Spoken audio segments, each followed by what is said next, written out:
on any pieces yet. He's about to give up his queen. Is that right? Oh my God, Magnus Carlsen has just given up his queen. What?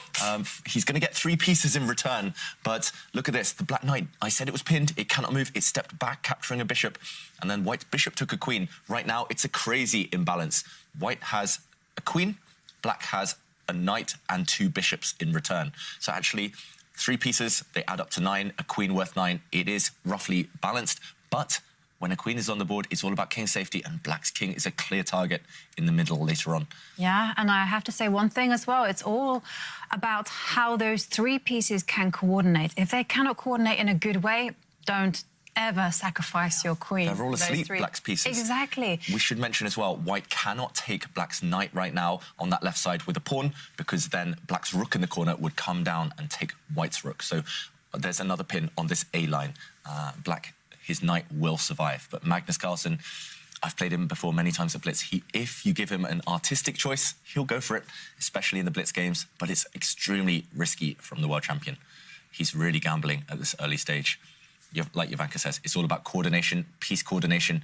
But right now, black is a mile away, an age away from coordinating his pieces. The first move that I would consider is this move that Anish has just played, and entice the knight to step backwards and then start moving forwards.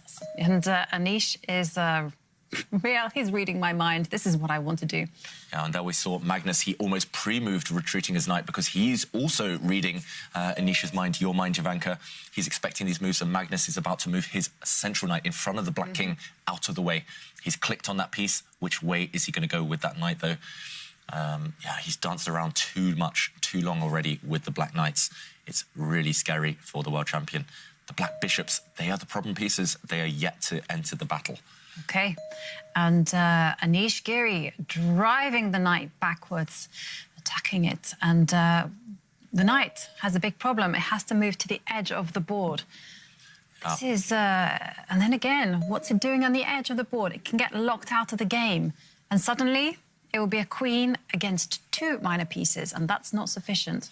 Yeah, and that's why Magnus pushes a pawn on this right side. Firstly, he's trying to break down the integrity of white's pawn structure, those far advanced white pawns, but he's also trying to find an escape route for that black knight trapped on the right, on the edge, just in case, as Jovanka mentions, it gets trapped. So he's trying to open up his black rook as well. I think he's committed now, Magnus Carlsen. The black king is too far away from castling. It needs to stay in the centre. It needs to hide in plain sight. And after a trade of pawns, black's rook has opened up. Look at the evaluation bar, yet to settle down, yet to make up its mind. The reason I don't like this at all from Anish Giri is because black has now maybe got a target. Black is going to try and attack the white king. Look at this. He's pushed a pawn forward, daring Anish Giri to play en passant, which has just happened, capturing the pawn as if it just moved one square. So you can sometimes prevent your opponent from bypassing your own pawn. But Magnus now has opened up his light squared bishop, which was previously asleep. And now look at this, developing his rook across the board horizontally. That's rare. That's rare. Unique. But I do think that white can copy as well. So he can get inspired by black's last move and also move his rook on the same line, 2 squares, and try to use the 3rd row. And Anish goes for a different option where he just locks out this black rook. And Magnus, wow, he is playing aggressive chess. He pushes his pawn forward, attacking the knight, driving it backwards, and saying to Anish, hey, every capture that you make is going to suit my pieces. But look at this, Jovanka, because look at white's pawns right now. He's thrown everything forward. All of white's pawns are on the 4th rank. There's also one on the 6th rank. He's not caring at all about pawns, neither side about pieces of pawns. They're not even counting, I think, anymore who's ahead in material. Right now, that white pawn is attacking black's rook on the edge of the board. That pawn can actually just be taken by a black knight, but then white would gain time attacking the black pieces and forcing the black pieces backwards. So Magnus Carlsen, he's given up his queen already. Is he going to ignore his rook as well? Or is he going to move his rook? Is he going to take a pawn? So many choices for the world champion. This position is just crazy. I think even in the 2 players' minds, they are not sure who has the advantage. I'm definitely not sure. The evaluation bar is definitely not sure. This one is one of the wildest chess games I've seen probably ever, but definitely throughout the tour. Yeah, and I can tell you, top engine choice is knight take, capture the pawn. Second is for black just to ignore the rook and just capture the knight. Yeah. OK, he takes the pawn, so he goes for the recommended move. And now, after white gives up a pawn with the check, black recaptures, and now white's knight has jumped in. Magnus is under check. We see on his screen the king is highlighted. Wow. That just shows it's check, but he's getting ready to click his dark square bishop and take that white knight. And it looks like it's happened. The black bishop took a knight, and Anish had pre-moved to recapture with the white queen. That happened instantly. And now the black knight retreating. It's still 2 knights and a bishop for the white queen, so roughly material balance.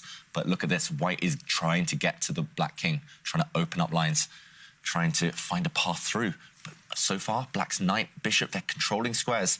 There's no check, and if there's no check, maybe black is safe. And maybe black is okay. And if there's no check and no threat of checkmate or anything, then probably it means that black can go on the offensive as well. So Anish pushing forward a pawn, trying to lock down the lines.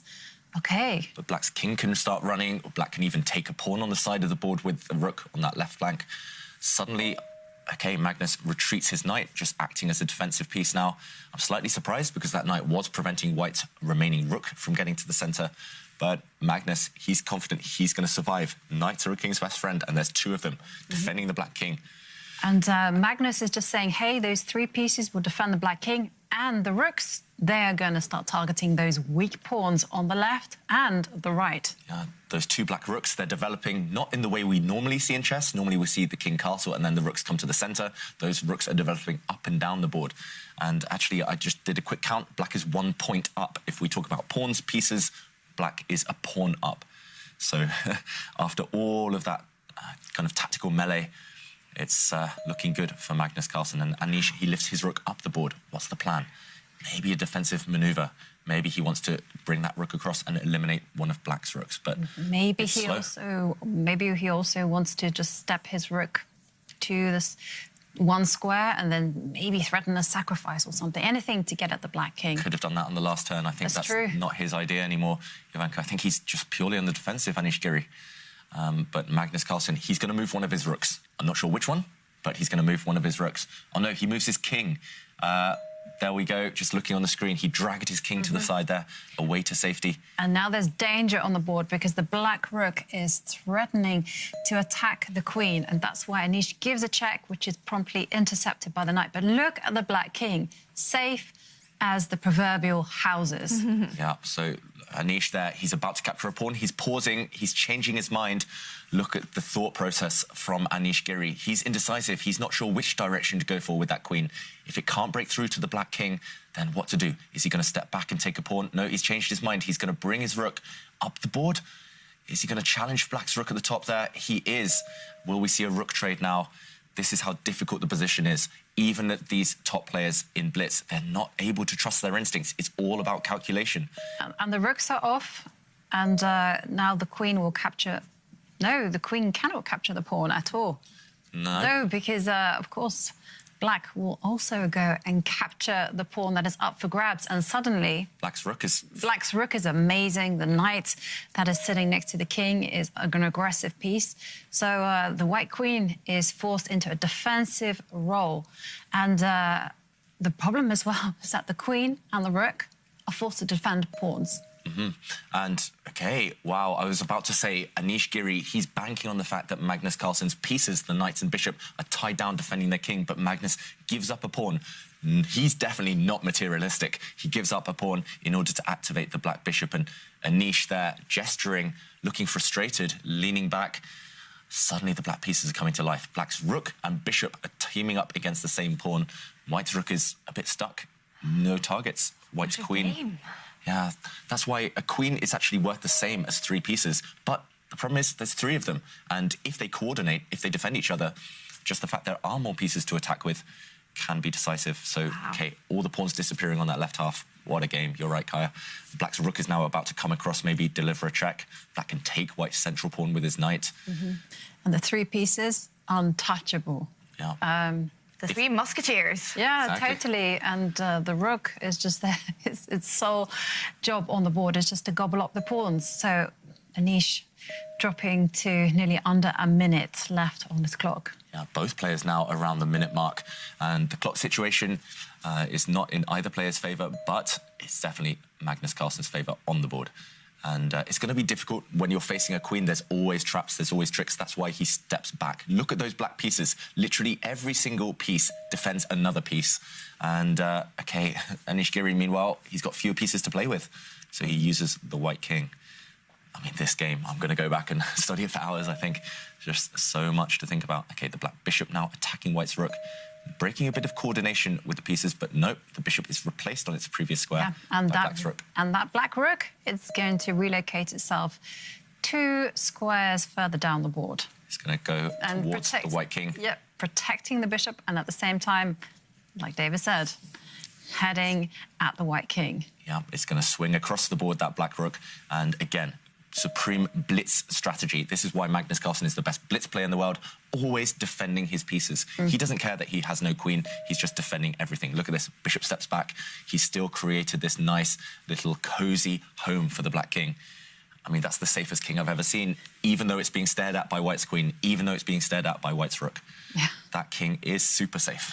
It's incredibly safe. And also, Magnus just limiting all risk whatsoever. He just dropped his bishop back to protect his pawn. OK, so check, and Anish just cannot do a thing. You know, now another pawn drops off the board.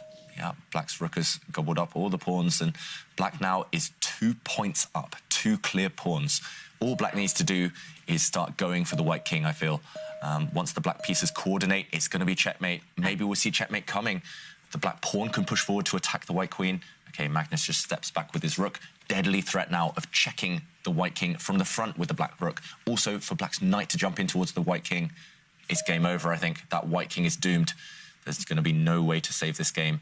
Magnus just needs the finishing touches now. The black knight can come into the attack. Yeah, I was going to say the black knight, but Magnus says, OK, it's fine. I can just push my pawn. And again, every single one of Magnus's pieces are protected. Yeah, it's as if the black king has got all his clothes on. The white king, look at it. It's naked. It has no protectors, no defenders around it. It's feeling really vulnerable right now.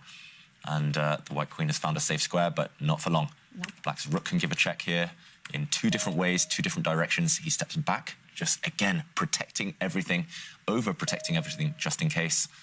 And well, Magnus is just really perfecting the art of, I was going to say suffering, making his opponent suffer. And look at this black pawn, this lone black pawn. The pieces are all perfectly placed for black, so use your pawns now to create the threats. And white just trying to get to the black king, but nothing Anish can do here. Black's king is too safe. And, OK, 1 threat on the board. White's queen is trying to take that black rook because there was a pin. It was undefended, so Magnus again defends everything. He defends his black rook, and he attacks white's rook, gaining time. And now the knights finally start to mobilize. They've protected each other for so long, but they will finish off this game. And here it comes. The pawn is closing in on its destination. And another check. And just look how this is just an exercise in dominance. Now it's a queen on the board, and that's it. Game over. Magnus Carlsen wins the first tiebreak game.